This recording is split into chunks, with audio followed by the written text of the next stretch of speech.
Halo teman-teman, selamat datang kembali di saya Lebih Roma. Pada video kali ini saya kedatangan Yovino 125 dengan kendala suara berisik dari bagian mesinnya teman-teman. Teman-teman sudah melihat tadi, mendengar bahwa suaranya sangat berisik sekali. Informasi kepada teman-teman bahwa berdasarkan informasi dari pemilik, ketika saya menanyakan bahwa apakah motor ini pernah kering oli ataupun terlambat ganti oli, tapi menurut informasi dari pemiliknya bahwa belum pernah kering oli dan belum pernah terlambat ganti oli juga teman-teman. Jadi kenapa saya menanyakan seperti itu, agar kita pada saat menganalisa suara mesinnya, sehingga kita tidak memvonis blok silindernya terlebih dahulu, karena penyebab blok silinder bisa tergores ataupun menyebabkan suara kasar itu dikarenakan kekeringan oli ataupun terlambat mengganti oli yang olinya hampir habis teman-teman. Tapi untuk kasus seperti ini kemungkinan besar bloknya aman ya teman-teman. Untuk langkah-langkah pengecekannya, kita akan melepaskan CVT-nya terlebih dahulu teman-teman. Teman-teman perhatikan di sini, kita nyalakan, masih ada CVT-nya masih terpasang, kuli depan dan panelnya, tapi masih terdapat suara berisik di sini ya teman-teman. Jadi langkah-langkah pengecekannya, kita akan lepaskan CVT-nya semua dan kita akan coba hidupkan kembali mesinnya agar kita lebih memastikan bahwa penyebab suara berisik ini bukan dari bagian CVT atau rumah roller, sehingga untuk memperkecil ruang analisa kita ataupun memperkecil ruang masalahnya, kita lepaskan rumah roller ini ya teman-teman, sehingga semua part CVT-nya, sistem CVT-nya tidak ada lagi yang bergerak. Oke teman-teman, nanti setelah kita melepaskan ini, kita akan coba hidupkan kembali motornya dan kita akan cek seperti apa suaranya, apakah penyebab dari rumah roller. Dan menurut analisa saya sendiri, ini kemungkinan besar dan pasti bukan dari rumah roller teman-teman. Di sini kita lihat aman. Dan dari blok juga saya belum terpikir ke sana, karena riwayat motor ini belum pernah kering oli ataupun belum pernah terlambat ganti oli ya teman-teman. Kita akan coba hidupkan.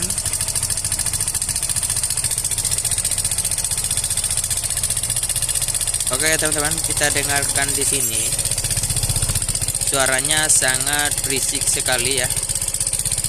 Ini sudah 100% bukan dari CVT. Jadi untuk suara seperti ini, untuk CVT-nya sudah aman, bukan dari CVT. Dan memang suara kasar yang seperti ini tidak sekasar ini ya, jika masalahnya di rumah roller ataupun di bagian CVT-nya. Tuh, poli belakang sudah tidak ada gerakan, poli depan juga sudah kita lepaskan, maka masalahnya murni ada di bagian mesinnya teman-teman. Nah, untuk langkah berikutnya, kita akan lepaskan block kopnya, kita akan lepaskan head silindernya. Kita akan lepaskan kop ini. Kenapa? Karena kita melepaskan kop ini, kita bisa mengecek dua masalah ya teman-teman. Kita bisa mengecek celah klepnya dan sekaligus kita bisa mengecek kondisi rantai nokennya, apakah tensionernya bermasalah atau tidak. Nah, kita akan lepaskan kop silindernya. Oke teman-teman, kita gunakan kunci shock 10 agar kita lebih mudah melepaskan kop silindernya teman-teman. Di sini kita akan mengecek celah klepnya, setelan klepnya apakah berada di setelan yang pas atau rantai nokennya yang bermasalah ya teman-teman. Jadi masalah ini kemungkinan di bagian klep dan rantai noken. Kita akan cek bersama-sama. Oke teman-teman, kita akan lepaskan kopnya.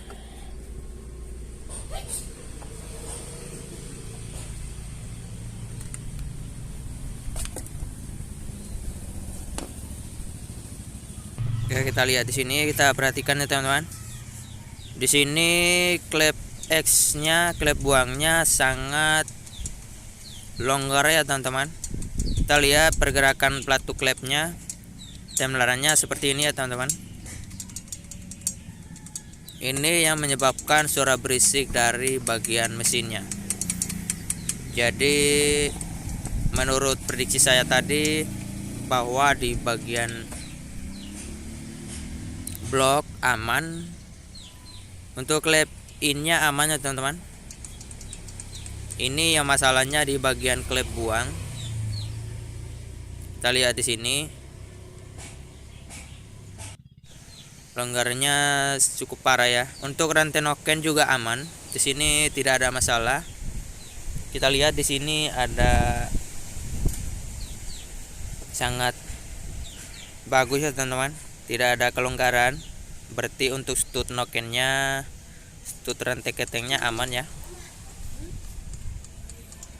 Nah, masalahnya di sini kita fokus ke klep X-nya, klep buangnya. Sebelumnya kita akan melepaskan ini penutup magnetnya untuk kita melakukan pengetopan. Kita akan setel top di sini. Yang ada huruf T-nya itu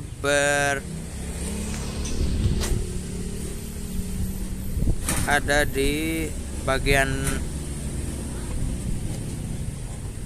titik di sini teman-teman.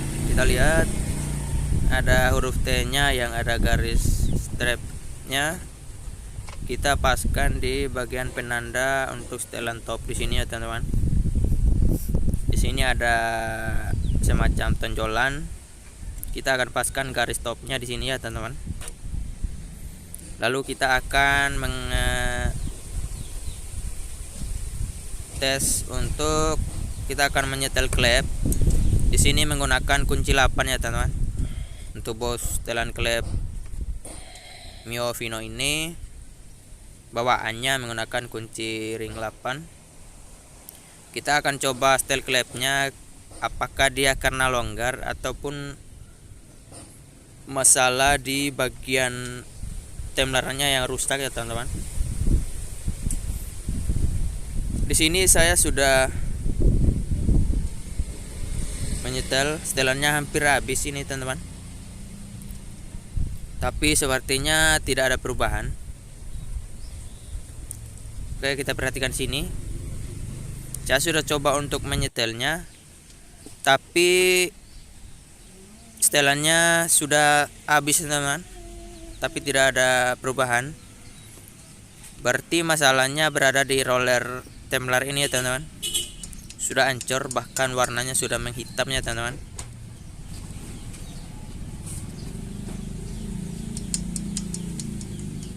Ini menunjukkan bahwa temlar ini sudah rusak ya teman-teman. Ini rollernya sudah rusak, sudah hancur nih teman-teman. Jadi nanti kita akan melakukan penggantian karena kondisinya sudah cukup parah. Di sini sudah pasti ya bahwa masalahnya di bagian temlar atau bahasa teknisnya rocker arm. Oke teman-teman, tadi kita sudah melakukan pembongkaran ya. Kita sudah lepaskan temlarnya dan teman-teman perhatikan di sini kondisinya seperti ini ya teman-teman. Jadi memang rollernya yang hancur ya. Untuk klep innya aman, untuk tumbler innya aman ya. Jadi nanti kita akan melakukan penggantian.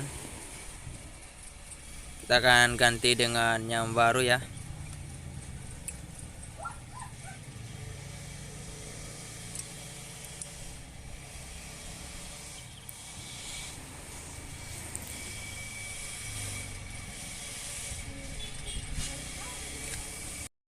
Tadi kita sudah selesai cuci dan kita akan memasang rocker arm yang baru, batu klep yang baru teman-teman. Dan kita akan tes bagaimana suaranya setelah kita melakukan perakitan semua.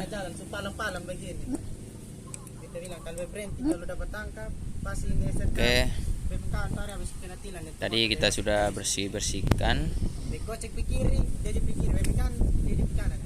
Nanti kita akan pasang di motornya.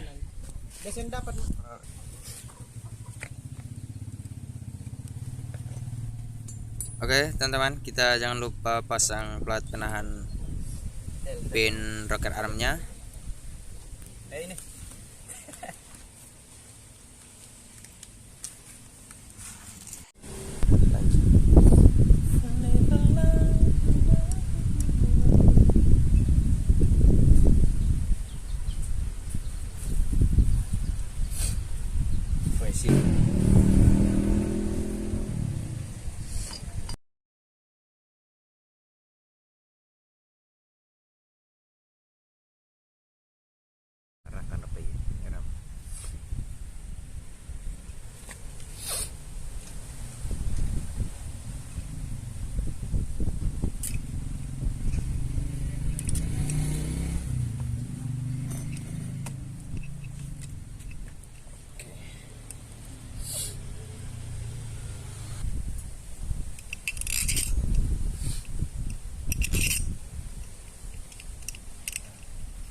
Berapa?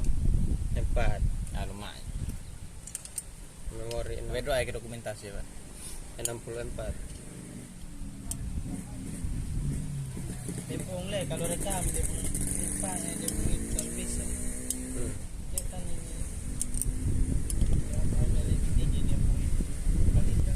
Tepung isi pasir. Warga katong kalau rekaman bersama kayak dia ada dia stabilizer.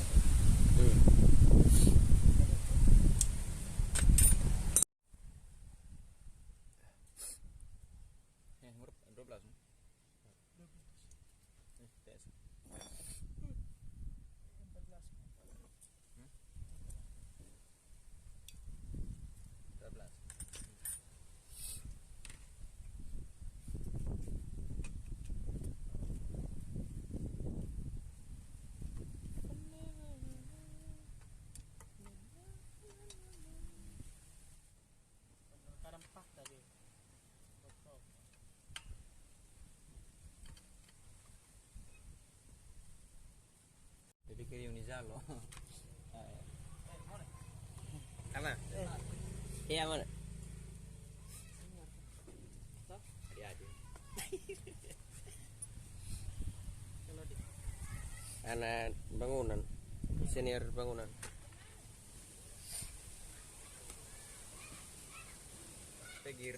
Oke teman-teman, sekarang kita akan rakit gigi timingnya. Di sini teman-teman perhatikan ada tanda strap ya. Ini harus menghadap lurus ke depan, segaris dengan blok ya teman-teman. Oke teman-teman perhatikan sini. Kita akan kencangkan.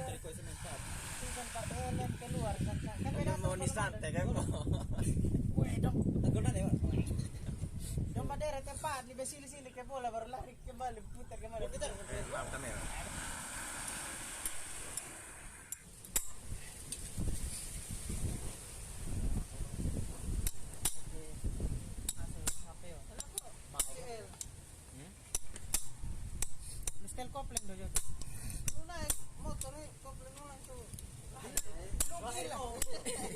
kita mau jalan sampai 9 di Riko. Weh, ini kok pinggir mana nih? Oh ya teman-teman, Resolusi kecil. kemarin motor ini datang di saya, dan kemarin kita melakukan pengecekan, dan yang rusaknya di bagian temlar X atau di bagian pelatu klep buang yang rusak rollernya teman-teman. Tapi kemarin kami sudah coba mengganti dan tetap saja bunyinya seperti itu ya teman. Kita ganti temlar yang baru, tetap bunyinya tetap bunyi kasar. Dan apabila teman-teman mendapatkan kondisi seperti itu berarti ada penyebabnya. Kenapa klep bagian X yang rusak? Di situ teman-teman perlu ketahui bahwa di situ terdapat dekompresi, yaitu untuk membocorkan kompresi pada saat kita starter awal, dan saat mesin hidup dekompresinya sudah secara otomatis menutup ya, tidak berfungsi. Dan apabila dekompresinya bermasalah, maka akan merusak temlar. Sebagaimana fungsi dekompresi sendiri, yaitu untuk membocorkan sedikit klep buang pada saat kita starter awal agar tidak berat ya teman-teman. Jadi tidak membuka lebar ya teman-teman, membuka sedikit klep buang, sehingga itu pun membuat motor hidup. Jadi apabila dekompresinya membuka terus, maka akan menyebabkan roller pada temlarnya terangkat terus menerus, sehingga menyebabkan kerusakan pada rollernya. Nanti di part 2 saya akan jelaskan berkaitan dengan dekompresi ya. Oke teman-teman, sekarang kita sudah selesai pemasangan kop silindernya, dan kita akan bersihkan, kita lap-lap bersihkan sedikit. Lalu kita akan naikkan mesinnya, kita akan pasang ke rangkanya, ke bagian sasis, dan kita akan coba hidupkan sebelum kita pemasangan CVT. Jadi ini kondisi kita sudah mencabut dekompresinya ya teman-teman. Jadi setelah kita ganti temlar yang baru, kita cabut dekompresinya dan kita hidupkan seperti ini hasilnya teman-teman. Oke teman-teman, kita sudah pasang ya, kita sudah pasang mesinnya ke sasis, dan kita akan coba hidupkan seperti apa hasilnya. Oke teman-teman, kita sudah lihat bahwa suaranya sangat halus sekali. Ini kondisi, saya ulangi lagi, bahwa ini kita sudah mencabut dekompresinya, yang penyebab risiknya dan penyebab rusak pada temlar X nya teman, karena letak dekompresinya berada di klep buang. Jadi itu yang menyebabkan rollernya terangkat terus, sehingga itu menyebabkan kerusakan pada roller, karena diakibatkan oleh dekompresi yang tidak berfungsi dengan baik. Harusnya pada saat motor sudah hidup, dengan mengalami gas centrifugal, dan dengan sendirinya dekompresi itu akan off dengan sendirinya teman-teman. Nah, setelah kita melakukan perakitan semua seperti ini hasilnya, kita sudah memasang bodi semua, dan kita akan coba hidupkan. Jangan lupa nonton di part 2 ya, saya akan menjelaskan penyebab kerusakan di temlar. Hasil setelah kita mencabut dekompresinya, ganti temlar yang baru. Sebelum kita mencabut dekompresinya, kita ganti dengan temlar yang baru. Tetap bunyinya kasar seperti itu ya teman-teman, kasar seperti sebelumnya. Jadi ini kondisi sudah cabut dekompresinya. Nah, seperti ini hasilnya. Nantikan di part 2 saya akan jelaskan penyebab kerusakan temlar di bagian klep X nya atau klep buangnya. Itu diakibatkan karena dekompresinya tidak berfungsi dengan baik. Harusnya pada saat mesin hidup sudah mengalami gas sentrifugal, dengan sendirinya dekompresi itu akan meng-off atau menghentikan untuk mengangkat klep, membuka sedikit klep buangnya sehingga tidak terjadi suara berisik secara terus-menerus. Oke teman-teman, sekian dulu video saya kali ini, semoga bermanfaat dan nantikan video saya part yang kedua penjelasan tentang motor ini, tentang kerusakan Daimler X nya diakibatkan oleh dengan kompresi yang bermasalah ya teman-teman.